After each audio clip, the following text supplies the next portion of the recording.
you haven't already done so, please do mute your phone. We expect about 20 people on this first call, and just want to be sure that we don't have bad background noise. Also, as is noted at the bottom of the slide there, we are recording the session, and we want to make sure that for the folks who aren't able to join us tonight, but join us by review the information through the recording, that's available to them, and it's in relatively good quality. We will be sending out the slides as well as a link to the recording to everyone tomorrow, so don't worry about that.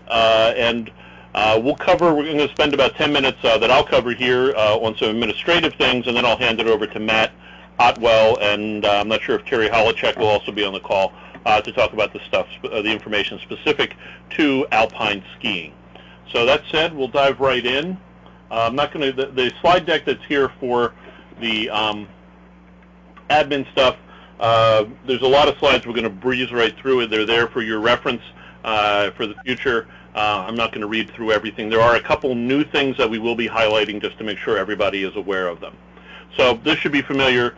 Again, no person, no athlete, no volunteer, no one can participate in Special Olympics in any manner whatsoever without a current medical form, or if they're a volunteer, a coach, a unified partner, without a current volunteer application. And there are no exceptions to this policy. There should be absolutely unequivocal. No one can start. There's no, my medical's expired, but I'll have it replaced or updated in 3 weeks, or even a week. If it's expired, that athlete cannot participate until they have a new medical updated for the program. So we do have several due dates. Most of these are the same as what we've had before in terms of concept. There has been an expansion on one that I'll talk about briefly here and then more in a moment. The training registration deadline. This is the date by which all of your participants need to be in what we call GMS. That's the Games Management System. That's our computer system that we use to track all of our participation for all of our sports. You, as a coach, cannot enter that information directly. You need to be in contact, as is noted down at the bottom, with your area or your county's GMS manager. Sometimes that's the area director, sometimes it's somebody else. But you should find out who that person is now, because the deadline, the date that's on there of January 7th of 2016, that's the date by which they need to get the information into the computer system. Anybody who's added after that date is not eligible to participate in Winter Games. So they're obviously going to need that information from you in advance of that date. And typically I would figure at least a week, but talk to them. They may have a more flexible schedule. So that actually applies to pretty much all of these deadlines. Talk to your local person, because they will need to do the work for you on your behalf. Because, as we said it just a slide a second ago, no one can participate in Special Olympics in any way without an up-to-date medical form or whatever. We also know, however, that it can take a little bit of time to get information in to headquarters. And to do that, and if you could please mute your phones. I just hear some background noise there. You can do that by either using your own mute function or by pressing *6. That serves to mute and unmute your phones. But anyhow, so by January the 18th, all of those forms that you or your program has collected and had not yet submitted, they all need to be into headquarters. That also means then for athletes, for every athlete, they have to have a medical on file by that date, on file at headquarters by that date, that's valid through the last day of Winter Games, which is February 23rd of 2016. Similarly, all coaches, partners, volunteers, etc., need to have their volunteer application in valid through that date. And then there's two other items here which we'll touch on a little bit more in a few moments, and that is there is now a requirement that all coaches go through a specific concussion certification course. That needs to be required by that date. And then also all head coaches have to meet their sports certification requirements, and we'll touch on both of those in just a minute. And again, I'm hearing a lot of background noise there. If someone could please mute their phone, just make sure that you are muted. You can press *6 to do that. The competition registration deadline is January 28th. That's when you need to have into the system all of the entry information in terms of what events the person is going to compete in. The date for the training registration deadline at the top of the slide, that's just giving us a list. These are all the people who are participating. By the 28th, a few weeks later, you need to indicate what events that they're in within Alpine, what levels they're in, and such. Because we do time trials, you don't have any kind of entry score that needs to be entered at that time, but you need to have that information. Again, you cannot enter that yourself unless you happen to be the GMS manager for your area. You would need to get that information to that person who's handling that for you in advance of that date. And then finally, for winter games, there is on an additional date of February the 9th, which is the Tuesday after the athlete time trial weekend. By that date, if you have any adjustments to the events or the levels that your athletes are entered in, you would need to provide that by that time. Of course, they would have had to complete the time trial for that new event or that new level as well. Again, work with your area leadership. This just is reminding you to talk to your area director to get all this information in, as well as find out and talk to your GMS manager. For athletes, the next several slides, which I'm going to go through or skip through, cover the information related to their medicals. Again, they need to have a medical that is valid through the Winter Games, the final date of Winter Games, in order to be, by that the date that we saw on the previous slide, in order to be eligible to participate. Medicals, 3 pages. All 3 pages need to be completed.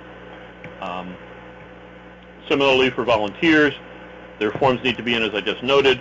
And if they are a minor, there is an additional form, but the standard volunteer application is 3 pages. All 3 pages, all sections must be completed and submitted. And then for if anybody who is under the age of 18, again, they have this minor reference form. This will require 2 live signatures from references, from non-family references.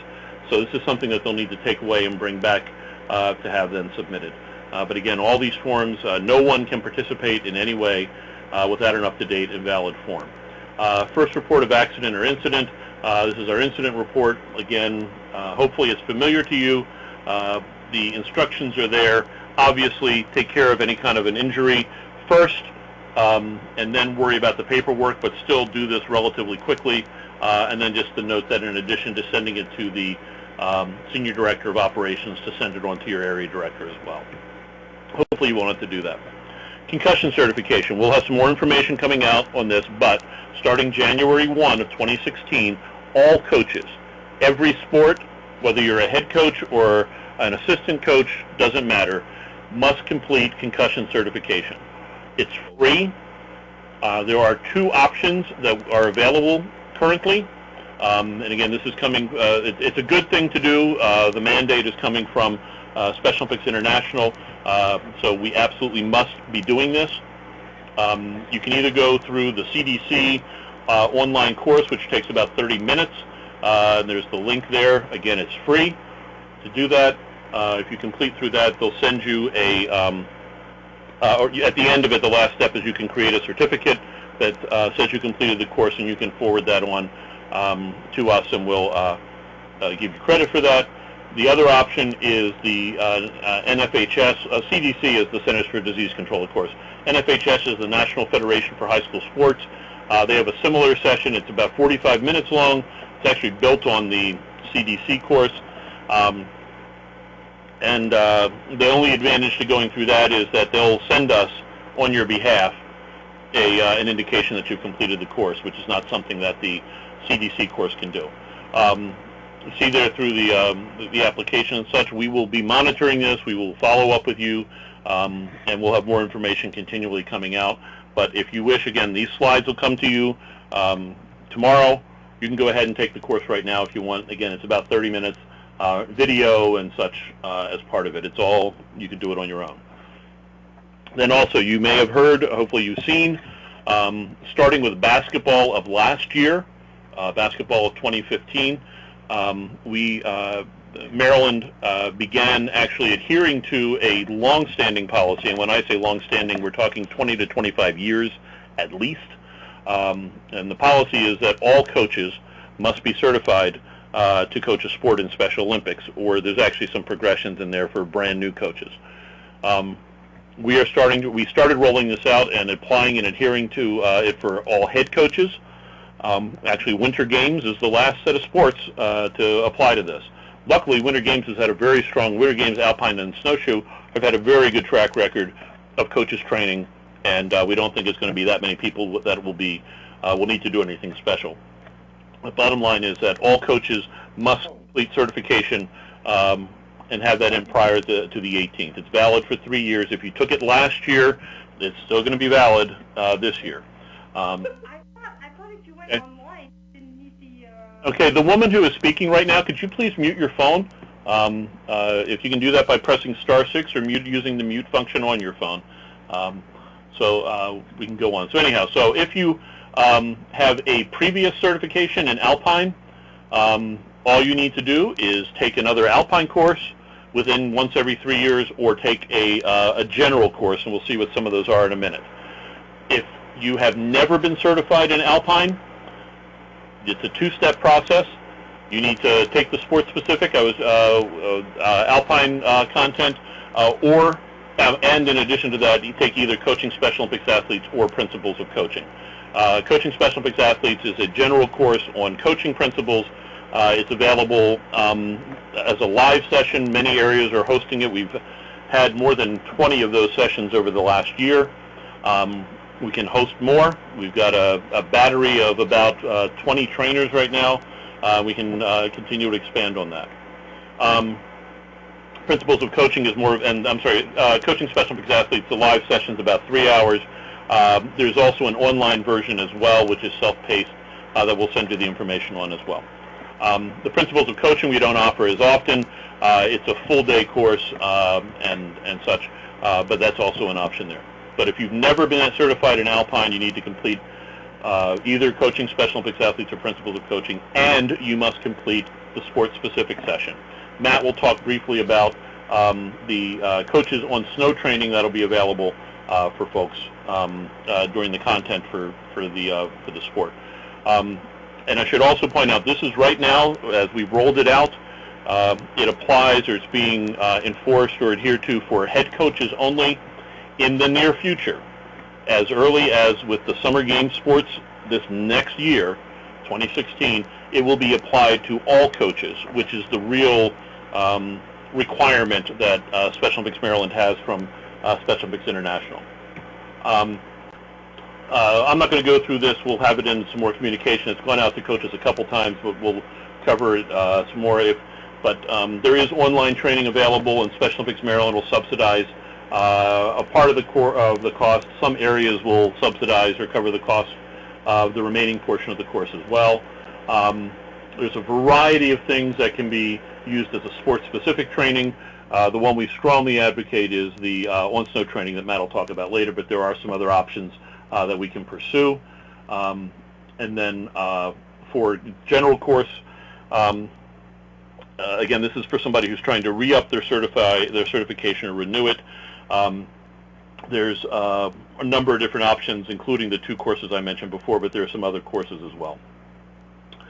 And then if you have any questions or additional information on any of this, here's the folks to contact. Your regional sports director is Nick Anderson, who handles Southern Maryland and the Eastern Shore. Melissa Anger has Central Maryland and Western Maryland, and then Sam Hodap has Baltimore City.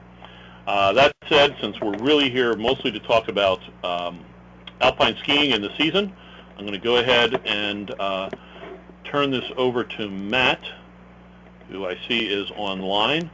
And Matt, I'm going to go ahead and mute my phone. It's all yours, and just tell me when you want me to advance the slides. Sounds good, Mike. Thanks. We'll go through these pretty quickly, and as we go through each of the items, please hold your questions. We'll have some time at the end to go through some specific questions. There's always a couple discussion items around rules or the course layout, so please hold them to the end of the presentation. So a couple of quick housekeeping items. I'm going to go through some administrative items, the Winter Games dates, some of the facts. I'm going to review all of the events that are being offered from an alpine skiing perspective. I'm going to go over the course layout on the whitetail trails. go over the coaches and athletes training weekends, and a general review of the Alpine rules. We have some on-snow tips for everyone, and there's additional information about Alpine racing at the end of the presentation. Let's go ahead to the next slide, Mike. So, as Mike previously talked about, the dates, the Coaches on Snow training, all the events are at Whitetail again. Coaches on Snow training is January 9th, 2016. This is the Coaches on Snow. Now, the coaches classroom training, we're still working that out. There's either going to be a webinar session that will be held before January 9th, or we're going to work with Whitetail. We may combine our Coaches on Snow training and classroom training on the same day. We're working with Whitetail to see if we can get a room large enough for all the Alpine coaches to meet during the lunchtime and schedule an hour and a half to 2 hours during the day to go over all of the classroom items and talk more specifically about rules. We're really hoping that we can make this happen because we think as the coaches are there working with clinicians and see the race course, that's when a lot of questions that usually get forgotten about throughout the summertime and over the year, that's when things come back. Athletes on Snow training and time trials will be February 6th and 7th, and then 2 weeks later, the Winter Games at Whitetail again, the 22nd and 23rd. Okay, Mike, next slide, please. So the events. This list has really grown over the past several years. We started at each level. We have novice, intermediate, advanced levels for both the giant slalom and slalom unified events. We have a glide and super glide that we offer. In addition, which has become what I feel is a very popular sport, is the Super G race, both the intermediate and advanced Super G and the unified events. In addition, this year we're going to be demoing snowboarding. We attempted this last year. It was a great learning experience for us from an Alpine perspective, from a setup perspective. We're working on this again, and please talk with other coaches, talk with your area, talk with your athletes. If any of the skiing athletes that are skiing have experience with snowboarding and would like to try the snowboarding course we're going to set up, by all means, we want to encourage it and try and grow this, and hopefully in a couple of years make this an official sport for the Winter Games. Okay, Mike, next slide, please. So just some basic items in regard to the schedule for the day. On Monday, February 22nd, opening ceremonies will take place in the morning. It will be sometime between 11 a.m. and noon. Again, this is subject to change. This is tentative at the moment. Competition will start a little earlier this year. And we were going to try and start it by 12:30 p.m. And as we're working, the Alpine Games Management team is working very closely with Special Olympics staff on the schedule for the day to get things going as quickly as possible. The social and dance will be at 7 p.m. that evening. And on Tuesday, competition will start promptly at 9 a.m. Awards will be starting at 11 a.m. And we're going to have some additional, not necessarily competitions, but we're going to have some additional events going on in the afternoon on Tuesday. And we'll be making those more public as we continue to work with Special Olympics staff on what those events will be. Thanks, Mike. Next slide, please. So there have been some changes in the past years to a couple of the courses. I'm going to go over the courses that have not had changes. Novice is on velvet again. We had some great success with this last year. We lengthened the course quite a bit, and it was a lot of fun. The athletes, it was great competition, and we will continue to use velvet and improve on that where we can. Glide and super glide at the base of the mountain right outside of the Children's Center. Great area for that. We've had a lot of not just great competition, but we've had great participation and attendance for watching that event. Advanced, both giant slalom and slalom will be on home run again. This has been a great course for us. We actually used the start shack last year for some of the races. This is where Whitetail does holds their ski races. Super G, we're working with Whitetail. We had some complications last year with the use of Sidewinder, but we're going to improve our communication with Whitetail. And again, Sidewinder is a perfect location for the Super G course. I checked out all the courses. I ran it before anyone else did last year, and I must say that is a fun race.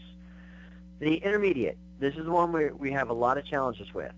We had it on Snow Park for many years, and it worked extremely well. However, they extended Park Place down farther, and we lost that area.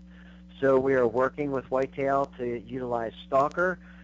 We have some ideas on how we want to improve on the course from the way it was laid out last year, and we're going to work through that and hopefully make it a great run.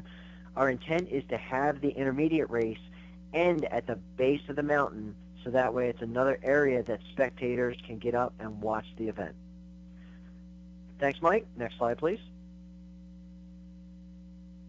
Okay, this is an older base map. I did not have the updated one from 2015. I apologize about that. There are going to be some changes to where registration control center are. That information will be sent out far in advance to games, so that way everyone knows directions and where to go to pick up their material and any registration. Next slide, Mike. So the coaches on snow training. We're going to have various workshops. They're going to last approximately 90 minutes each. The goal is to have everyone meet in the morning at 8:30 a.m. in the registration area. We want to be on snow with your clinician by 9:30 a.m. Go until 11 a.m. Then our intent is to come back inside for an hour and a half, give time for everybody to get their lunch and get a meeting place, have our classroom training, and really have some good in-depth discussion about the races, the levels, how the course is set up, how it's managed, what the rules are. And then get back out on snow by 1:30, 2 p.m. at the latest for another 90-minute session. Our goal, it's been great over the past couple of years to maximize our coaches' time with the clinicians. We've done this by targeting a 4 or 5 coach per instructor ratio. This has worked great in the past. Some of you that are returning with us may have remembered we've had instances where we've had 8 to 10 coaches with a clinician. This makes it difficult to really get that one-on-one instruction. So this is our goal again for this year, and some of the items that will be covered in each of these workshops are for beginner skiers, basic racing skills. As I mentioned before, we will have a race course set up for you to look at, review, run, and the clinicians will work with you on racing skills. One thing I wanted to focus on this year is working with athletes to transition from their competition levels. We've seen a lot of athletes perform very well at their levels, and of course we don't want to push an athlete beyond what their skill level is. However, I believe it's something that we've not necessarily touched on how to coach an athlete, the skills to coach them to take them to the next level. So this is something I'm going to be working with Kathy Caldry on to see how we can integrate this into our coaches on snow training. And then, of course, Special Olympics athletes and their specific racing skills. We will have a separate session for adaptive racing skills. And then we want to help the coaches become better skiers. So there will be an opportunity to work with clinicians to improve your ski skills, because the better skier you become, the better coach you can be. As far as the schedule for athlete training, as we get closer, that'll be distributed in how we're going to separate with the different counties, with the clinicians, and how the schedule for time trials will go. Thank you, Mike. Next slide, please. So, the rules. The official rules come from Special Olympics International, which are based on the FIS Alpine skiing rules. To look at these rules, you can go to either the FIS website or the U.S. Ski and Snowboard Association website. There's also the U.S. Ski and Snowboard Association Alpine Competition Guide that is referenced as well. Next slide, Mike. Here's some additional links that are great resources for anyone who is interested in learning more about Special Olympics skiing rules, best practices, coaching principles. Most of these links go to the SOI website, and it's great information. One I'd like to point out is the nutrition, safety, and fitness. One thing that kind of gets forgotten about is we're always thinking so much about how to better coach the athletes with their skills. However, if an athlete isn't comfortable out on the snow, if there's something that there's missing, that can impede their learning skills for the racing. So that's something to keep in mind when you're going out in the cold weather. Thanks, Mike. Next slide, please. Matt, just something to highlight for folks as well. On the same site, and we'll include the link and stuff that goes out, that you have all these here. There is also, for each sport that Special Olympics offers, there is a coach's guide, and there is an excellent one there for Alpine. It has embedded video that can get the points across that they're trying to make. It does an excellent task analysis of what it takes to do different skills and so on. It's just an excellent source. In addition, it is now available. They have an app that you can get. I think it's available both for Apple and for Android, so that you can have it on your phone, on your iPad, or whatever. It's an excellent resource, and we'll be sure that you have the links for that. Great addition, Mike. Thank you. So some of the general rules, I'm not going to go through these. Mike has discussed some of the divisioning, how divisioning takes place at the different levels, the different competition aspects that go into the divisioning. If there's any question about this at any time or at the end of this, please bring it up. Again, please act professionally out on the course. No profanity, abusive language at any time. And just be respectful of everyone around you, not just the athletes. Next slide, Mike. Okay, there's a lot of rules here. I'm not going to go through all of them. Some of the big ones, a helmet is required at every event. An athlete or coach, please bear that in mind, athlete or coach are required to wear a helmet to run the race course. This is, we brought this up a couple years ago. We started enforcing this 2 years ago, and we will continue to enforce this. Even with my team, the Alpine Games Management Team, we do not allow anyone to run the race course if they're not wearing a helmet. Now, you can be on the race course if you don't have a helmet. You just cannot run the gates. I just wanted to be clear about that. Another one is about the goggles. Now, over the years, goggles have improved. New technology has come out. Now, there is a difference between an appropriate ski racing glasses and just sunglasses. Sunglasses are not permitted at all. If an athlete has glasses they need to wear under their goggles, or if they have prescription goggles, that is okay. Now, if there's any question about the eyewear that an athlete has, bring them to one of the clinicians or someone at SOMD staff or a member of the Alpine Games Management Team. They will contact myself or someone else. We'll take a look at what the athlete is wearing, and we'll make a judgment call. The 2-minute rule. Wanted to stress this. Now, the 2-minute rule goes into effect for anyone who's not familiar with it. If an athlete falls on the course, that athlete has 2 minutes to rectify themselves, get their equipment back on, and make up the gate if they have missed one, and continue to race. Now, the 2-minute rule will get reset. If the athlete falls, the clock starts. If the athlete recovers within that 2 minutes and they start again, and if they fall again, a new 2-minute clock will start. However, and I just wanted to clarify this, if there are multiple falls, it is the judgment call of the course official and gate judge on whether the athlete has had an excessive amount of falls on the course and is jeopardizing their safety or the safety of the other athletes. We've had instances in the past where athletes have fallen 3 and 4 times. They were still to the letter of the law within the 2-minute rule. However, there are safety concerns as we do continuous timing, and there are multiple athletes on the course at a time. So I just wanted to clarify that. If there are any specific questions about the 2-minute rule, we can go over that in a few minutes. Again, please look through these rules, and the best time to come with your questions is Coaches on Snow training. We will have everyone there to answer any question you have about these rules. Next slide, Mike. So these are rules specifically for skiers using adaptive equipment and other accommodations. Again, there's physical challenges, any other challenges of equipment.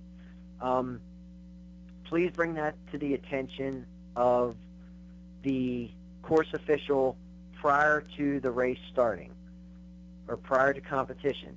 The best time to do it, athlete on snow weekend.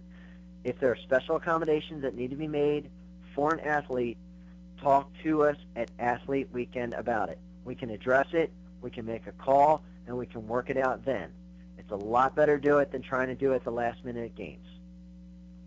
And, Mike? Sure, and just one reminder for folks who maybe joined us a little bit late, you will be getting these slides sent to you. I realize that on some of your devices it may be hard to read a couple of these slides here. You will be getting this information emailed out to you.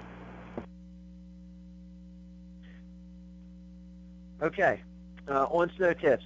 Again, I spoke about this a little earlier. Health preparation, medications, personal health items, clothing, diet, and any special needs. Coaches should know all of their athletes' needs and their comfort levels with their clothing prior to going out to games. And again, Athlete Weekend, as you work with your athletes, ask them questions. Are they comfortable? Is anything bothering them? How can they improve? Are they cold? Are they too warm?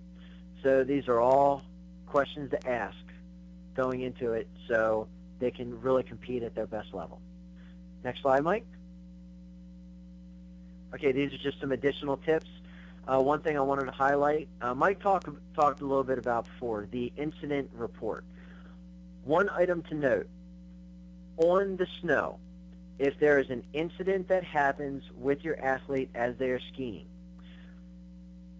the first and foremost priority is to contact ski patrol. They are medically trained and are the best to evaluate the situation. So if your athlete has fallen or is hurt, do not remove the equipment unless they are in immediate danger. Contact either ski patrol or Alpine games management team. We have radios with the mountain. We can call ski patrol right away, get them there immediately to ascertain and work the situation. Thanks, Mike. Next slide, please. Okay, that's pretty much it. I know it's a lot to take in, especially for any of the new coaches, but open it up here for, I want to give 5 minutes. Again, I don't want to get too in-depth in some of these. I really want to focus on all the coaches being able to absorb this information and come to Coaches on Snow training with any of your questions. But if there's anything that we can handle and go through right now, by all means. And just a reminder that folks may need to unmute your phone to ask a question. You can do that by hitting *6. Going once? Going twice? Okay. Hey. Glad everybody has been able to join us. Really appreciate it. Again, this additional information will be included in the slide Mike is going to send out. And I don't have any other information. Mike, is there anything that you wanted to cover before we adjourn? No. Thank you, Matt. Just so that folks know, we do have a head of delegation webinar on Monday. And during that time, we'll talk through any arrangements or how your county can make arrangements with Whitetail to do additional skiing opportunities on snow training and that type of thing, and such. So we didn't really go through that here, but we do have arrangements where you can get a significantly reduced rate even off the group rate. We'll talk through the process for that. Since it involves the money that's associated and your area is paying for that, we want to go through that with the heads of delegation. So thank you much. Thank you for taking the time. Everybody can all take your dive into the presidential debate that's going on right now. So have a great night. Thanks much, and we'll look forward to seeing you on the snow. Good night.